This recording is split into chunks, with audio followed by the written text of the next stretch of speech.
Capítulo 14 Gerentes ou místicos, o mistério da comunidade. O melhor é talvez aquilo que menos compreendemos, C.S. Lewis. Os cristãos devem ser espirituais no sentido de que devem ser conduzidos pelo Espírito, viver pelo Espírito. Simon Tugwell. Estamos realmente fora do nosso meio quando falamos de comunidade espiritual. E é assim que deve ser. O que um pai diz à filha que chega à casa pela 10ª vez depois do horário estipulado? Os especialistas na relação entre pai e filhos parecem saber, mas os pais nunca têm certeza. A comunidade, precisamos sinceramente admitir, é um mistério. É impossível reduzi-la a princípios ou encaixá-la em regras. O que define a comunidade espiritual são as paixões estimuladas nas pessoas quando elas se reúnem, e não é fácil gerenciar paixões. Uma grande amiga minha me disse o seguinte, depois de uma longa conversa com o filho em dificuldades: nossas emoções dominam o ambiente. Eu sei o que ela quer dizer. Mesmo assim, é fascinante tentar gerenciar a comunidade por causa da sua importância tão grande. Não queremos confiar no auxílio de alguma outra pessoa para afiná-la. Procuramos acertar no casamento, seguindo meticulosamente princípios de comunicação e estratégias de solução de conflitos. Os especialistas em aconselhamento delimitaram seu campo profissional desenvolvendo teorias sobre aquilo que está errado com as pessoas e concebendo procedimentos para corrigir os distúrbios. Mas o tratamento da alma e todo relacionamento são uma atividade espiritual. O bom relacionamento que desperta a vida no outro, seja no aconselhamento, na família ou na amizade. Depende do espírito e não pode, portanto, ser gerenciado, pois ele não pode ser controlado. A conclusão que podemos tirar a essa altura do livro é: uma comunidade segura na qual as almas podem repousar, amar e curar é uma comunidade em que as pessoas olham umas para as outras e são estimuladas pelo Espírito a viver santas paixões. Tudo o que elas falam procede dessas paixões. Como gerenciar isso? Impossível. A solução é nos tornarmos místicos. Colocamos-nos na humilde posição de dependência e deixamos que Deus haja. Mas o que isso significa? Ainda assim temos algo para fazer. O quê? Segundo o sentido que dou ao termo místico, não implica nem uma ênfase na expectativa que minimize o valor fundamental da verdade ponderada e racionalmente apresentada, nem uma especial intensidade interior reservada somente aos santos que dentre nós são os menos práticos, os mais etéreos e esquisitos.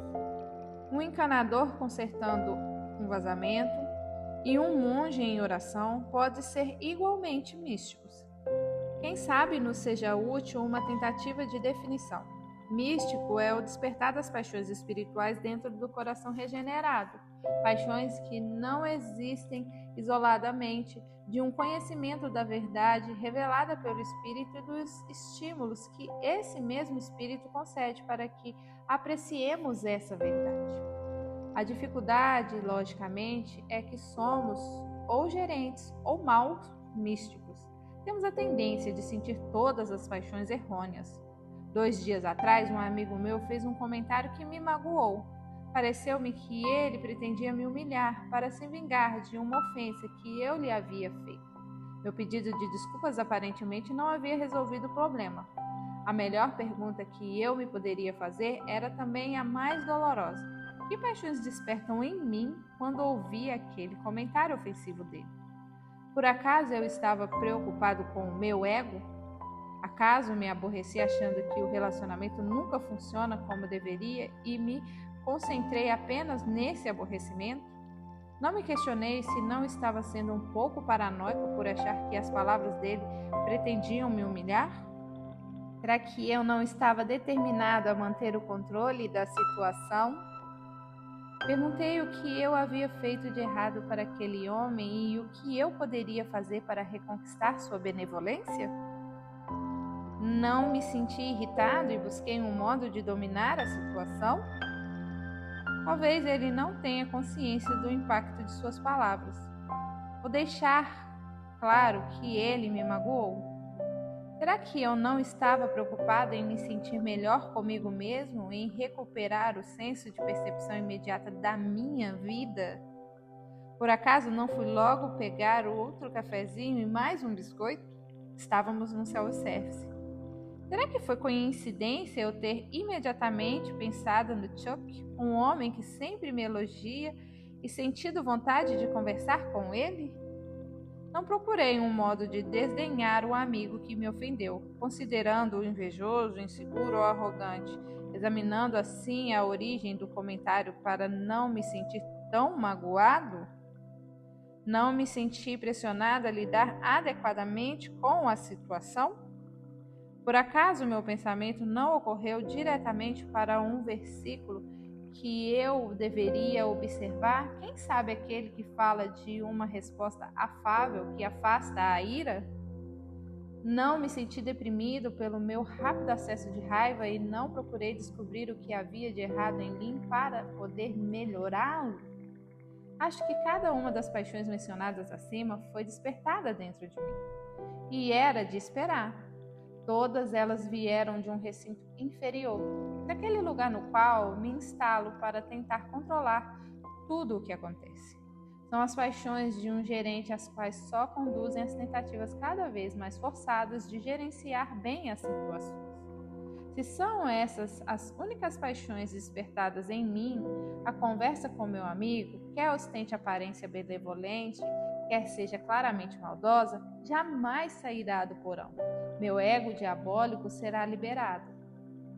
É importante dar uma guinada radical, que a maior parte de nós raramente leva em consideração. Precisamos passar de gerente a místicos. Precisamos, neste momento tenso, deixar de agir como gerente, passando a viver como místico. Só então as paixões do recinto superior serão despertadas. Só então nos veremos como pessoas sólidas, feridas talvez, e magoadas, lutando contra ressentimentos e a insegurança, mas assim mesmo conscientes do impulso de celebrar essas pessoas como santas e imaculadas, de ter a visão de que elas poderão vir a ser, de enxergar sinais do Espírito em meio à sua audácia.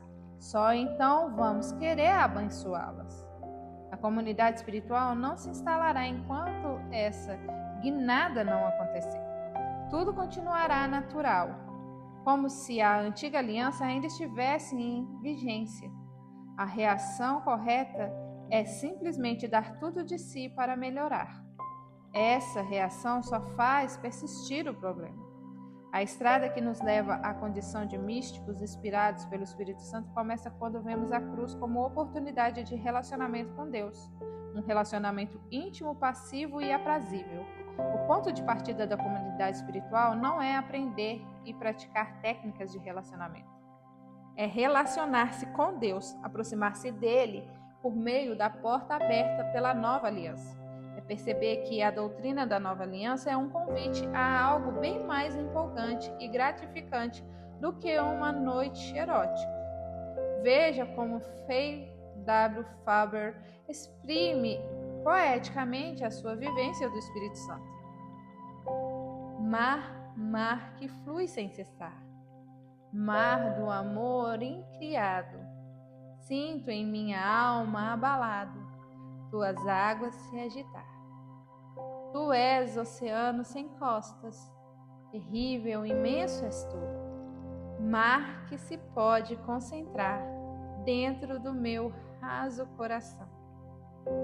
A ortodoxia fria não passa de ortodoxia acadêmica, estimula a paixão por gerenciar, paixão oriunda do recinto inferior. A Bíblia diz isso. O que devo fazer? Eu quero amar mais o meu marido. O que isso significa? Meus filhos são uma herança do Senhor. Eu vou educá-los corretamente. Essas paixões produzem estudiosos desprovidos de ambição mais elevada que articular precisamente a verdade. Produz moralistas que só pensam em enquadrar a própria vida e a vida dos outros na conduta preconizada pelos parâmetros bíblicos. Produz conselheiros que estudam para entender o que está errado nas pessoas, a fim de intervir de maneira técnica. Enquanto não recuperamos a ideia bíblica de coração, enquanto não entramos em contato com o âmago de nosso ser, criado pela comunidade eterna, que anseia por conectar-se com uma pessoa perfeitamente amorosa, continuaremos racionalistas, gerentes ortodoxos na doutrina, talvez mais estimulados prioritariamente a controlar. Jamais aprendemos a humildade de abrir mão do domínio sobre os outros. Jamais nos daremos conta de que qualquer domínio que tenhamos sobre o outro só pode estimular as paixões do recinto inferior. Pascal condenou a lógica fria do seu contemporâneo Descartes como algo apropriado somente para um homem geométrico, porque as realidades espirituais não podem ser descritas por teoremas matemáticos.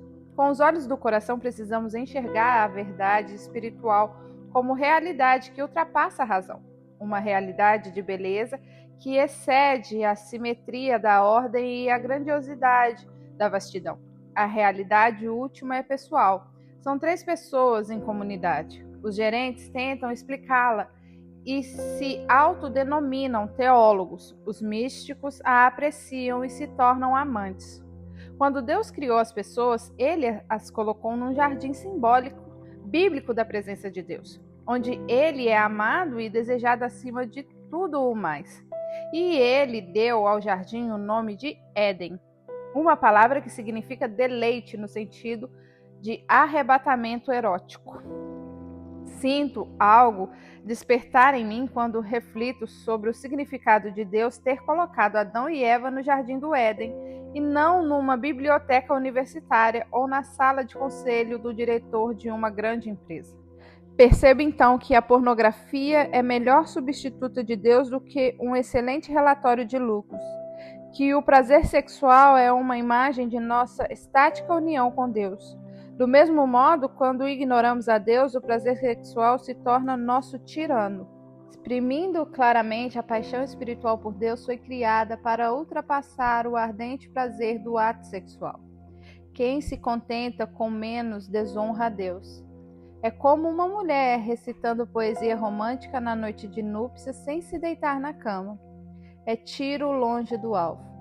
A espiritualidade de uma comunidade se mede não meramente pelos seus pontos doutrinários, mas pela paixão mais profunda que ela desperta. Por acaso nossa paixão pela adoração tem afastado nossa paixão pelo ego? Acaso nossa paixão por confiar tem superado nossa paixão pelo controle? Será que a paixão por crescer nos dispõe a sofrer qualquer dor que se faça necessária? Será que a paixão por obedecer tem aliviado a pressão por fazer algo certo? Será que essa paixão nos faz encontrar deleite em tudo o que fazemos certo? As paixões espirituais, aquelas geradas pela conscientização das invisíveis provisões da nova aliança, são um ponto central da comunidade espiritual. São aquilo que difundimos uns nos outros. A paixão verdadeiramente espiritual semeia mais verdade no âmago das pessoas que os ensinamentos bem articulados, pois só podem existir se o Evangelho for verdadeiro. Perdoe-me, o leitor, por eu relatar aqui um elogio que recebi 2 dias atrás. Ao terminar minha aula de verão naquela noite, 2 alunos vieram falar comigo. Você parece muito mais fascinante nessas últimas semanas do que antes. Com isso, as coisas que você disse assumiram uma importância muito maior para nós. O que você nos ensinou nos estimulou, mas sua maneira de ensinar nos estimulou ainda mais. Eis talvez o ponto primordial do misticismo. Quando pessoas espirituais se relacionam, algo sai de uma alma e penetra na outra tão segura e literalmente como o fluido vivificante flui do corpo do homem para o corpo da mulher durante o ato sexual. Os modernistas e um número muito grande de cristãos tem medo do mistério. Um grande amigo meu, que considero meu mentor, Selwyn Hughes, da Inglaterra, ouviu algumas palestras minhas durante uma semana inteira, muitos anos atrás. Depois ele me disse: acho que você está com medo do Espírito Santo. Percebi 7 vezes que as pessoas ficavam visivelmente estimuladas com algo que você dizia. Logo depois, em cada uma dessas vezes, você disse algo engraçado.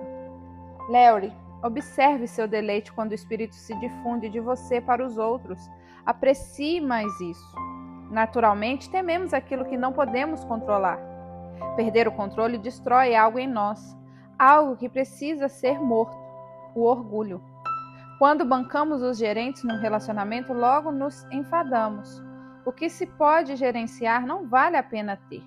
Mesmo Freud, o pai do racionalismo na terapia, certa vez escreveu o seguinte à sua noiva, antes de ir ao próximo encontro: quando você se aproximar de mim, princesinha, venha com um amor irracional.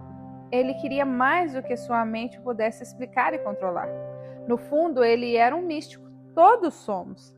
Pascal disse: se submetêssemos tudo à razão, nossa religião fica sem nada de misterioso ou sobrenatural.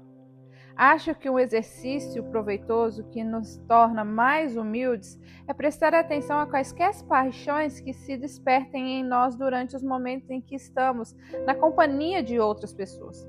Quem sabe a discussão conjugal ou até os prazeres conjugais, as conversas nos pequenos grupos, o bate-papo na hora do almoço com um amigo ou a sensação de aconselhamento. Anote-as em seu diário, discuta-as com um bom amigo. É bem possível que fiquemos desanimados. As cobras do recinto inferior rastejam por todo o lado. Como é que faço para me comunicar com ela? Ela é tão teimosa. Não posso aceitar que ele disse isso. Ele é um idiota completo. Eu, por acaso, falei algo estúpido? É melhor eu ficar de boca calada. Afinal, o que está acontecendo com o meu paciente? Preciso descobrir. Poderia ser diferente. Com a nova aliança em seu devido lugar, poderíamos ser estimulados por paixões melhores. Se cada vez mais pensássemos na pessoa que purificou pessoas imundas, tornando-se assim ele mesmo imundo, que depois chamou essas pessoas recém-purificadas de seus melhores amigos, que as estimula a querer coisas boas e as ajuda a ir em busca delas, então percebemos paixões semelhantes às suas despertas em nós. Nenhum de nós irá pecar no céu, mas não porque isso será impossível. O pecado será, sim, impensável. Por quê? Porque vamos vivenciar plena e diretamente a paixão de Cristo. Nosso recinto superior estará cheio de tanta glória luminosa que as trevas do recinto inferior desaparecerão. A vida de Cristo se fundirá dentro de nós a todo o momento, como um jato de uma mangueira de incêndio. Estaremos na sua palpável e visível presença. Nunca mais sentiremos sede. Nunca mais teremos dúvidas.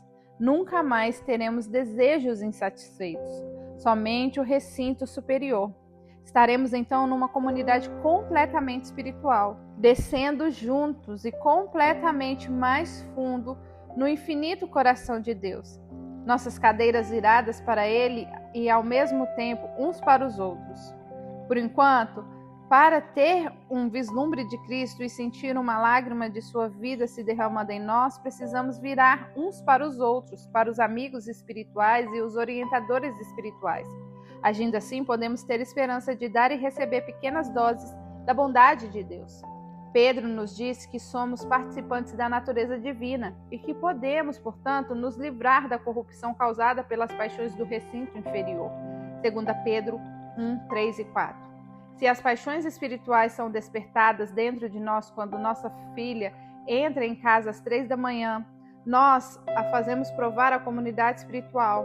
Se as paixões espirituais são despertadas dentro de nós quando o nosso paciente da sessão de aconselhamento nos conta que foi a um bar de garçonetes seminuas há 3 dias atrás, nós o fazemos provar à comunidade espiritual. E assim difundiremos algo poderoso em cada uma dessas pessoas. quaisquer que sejam as palavras que digamos, não é algo que possamos gerenciar, é uma realidade que vivemos e apreciamos como místicos. Já contei anteriormente que numa ocasião em que a energia do recinto inferior me dominava completamente, liguei para um amigo. Eu queria uma infusão de Cristo. Queria experimentar as paixões que Cristo tem por mim.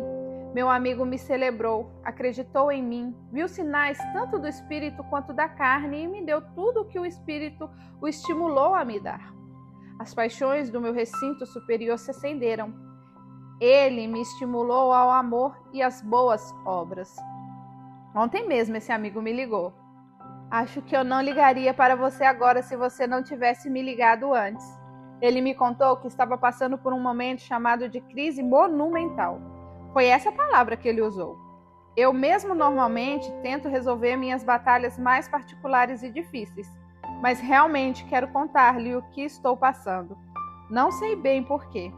Acho que ele queria despertar em mim paixões espirituais, paixões que eu pudesse então infundir nele. Como o processo já ocorrera no sentido oposto, ele sabia que era possível. Ele queria alimento para a alma.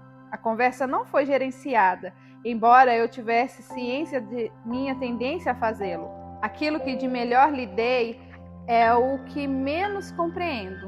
Só sei que a verdade da nova aliança ponderada e apreciada despertou em mim paixões divinas que se fizeram sentidas na nossa conversa.